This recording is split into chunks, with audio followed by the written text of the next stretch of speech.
Okay, so here's just a couple of final thoughts about the Senate Bill 7 that just was adjourned. They got tired of debating. It's about 1 o'clock, 1:30. And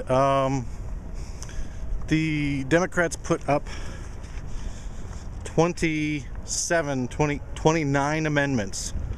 And when it came to a motion to do a third reading on the bill, I wasn't following, and you can catch this on WISI, about what it was. They put in a motion to add something to the next calendar day, but that wasn't going to work out, so Fitzgerald just adjourned the whole meeting. Pushed everything off until Thursday morning, 9 a.m., to vote on the Voter Suppression Bill. The interesting thing about this, for me, what you don't get on Wisconsin Eye is a look at just how cavalier and callous and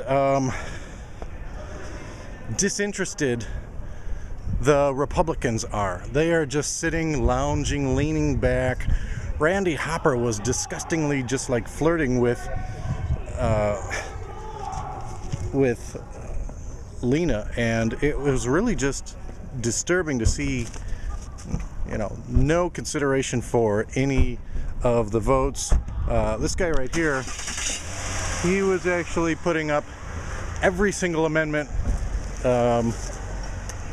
right up for tabling the amendment. Tabled 29 amendments, no consideration, nothing about every single amendment that was introduced that tried to make a secure, honest, legal voter ID system effective wasn't even remotely considered for even 1 second. They all voted on party lines. Most of the Republicans were just kind of wandering around, not paying attention.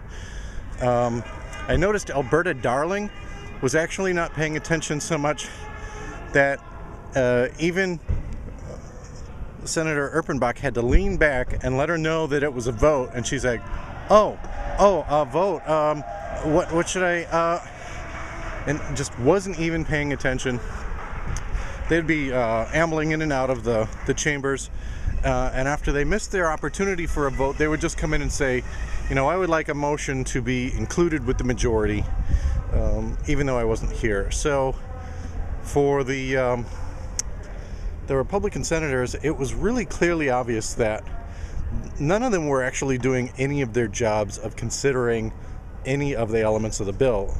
They took model legislation from the American Legislative Exchange Council, ALEC, better known as ALEC. They took this model legislation. They wouldn't hear anything to try to actually make the bill so that it served the people of Wisconsin. Their whole intent was really clearly laid out after 29 amendments tabled without consideration were just vetoed, slammed, cut off, not considered. After all those amendments were killed, their intention of just limiting and disenfranchising up to 1 million of Wisconsin voters, that was their clear and intent and goal. And they played it through, and they played lockstep with zero wavering, even when they mistakenly weren't paying attention. And Alberta Darling, can I change my vote? I wasn't even paying attention. I didn't know whether I was supposed to say lockstep yes or lockstep no. But now that I got a dirty look from Fitzgerald, I know I'm supposed to change my vote. It's watching WISI can be really pretty boring.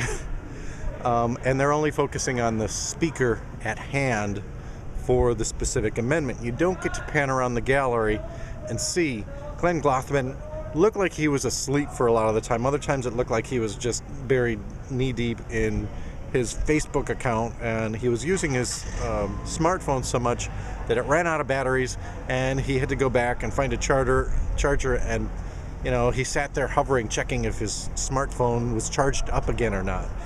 He was so disinterested in anything that was happening legislatively, more interested in what was happening on his smartphone.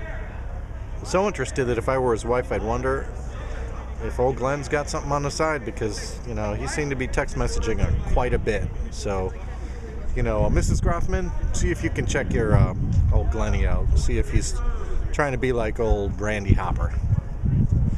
But I just wanted to share with you the stuff that you probably miss. It's too boring to watch a lot of that stuff for too long a time, and I know you might have, if you do even put on Wisconsin Eye, it's easy to just kind of decide to switch over and allow that audio to run in the background and have different tabs open. Here, to be able to get the personal interactions between the different senators, just what a schmooze Randy Hopper was, constantly flirting and hopping around and trying to joke around. He's making these little funny hand gestures at people and wadding up paper and throwing it like basketballs, and you know, it's just like such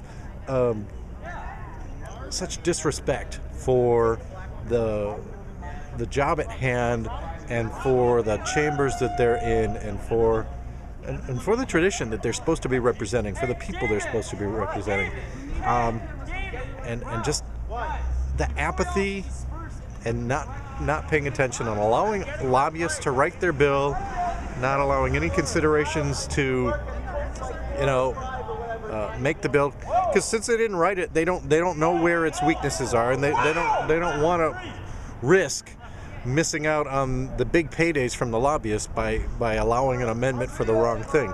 It's clear they don't understand what's going on here. They're all being pushed around as puppets, and the Republicans are it's just really disturbing to see that level of apathy and recklessness in something that's so important to so many people. So, you know, I hope these kind of gut feelings, reactions give you an idea of what's going on in there, and get involved. Pay attention. Come down here on Thursday morning to see just how reckless and careless they are, and how, you know, the fairness and the needs of the Wisconsin voters and taxpayers are not even being remotely, even temporarily considered. It's all party line, lockstep. This is all we're doing. Get out of our way. It's a steamroller, and this is the limited amount of time we have before they're, you know, 6 of them get their asses recalled. So, you know, get down here and be a part of this history, and watch the way this awakens an entirely new demographic of people that just see how wrong this is and how wrong for democracy this is. Thanks a lot. Take care.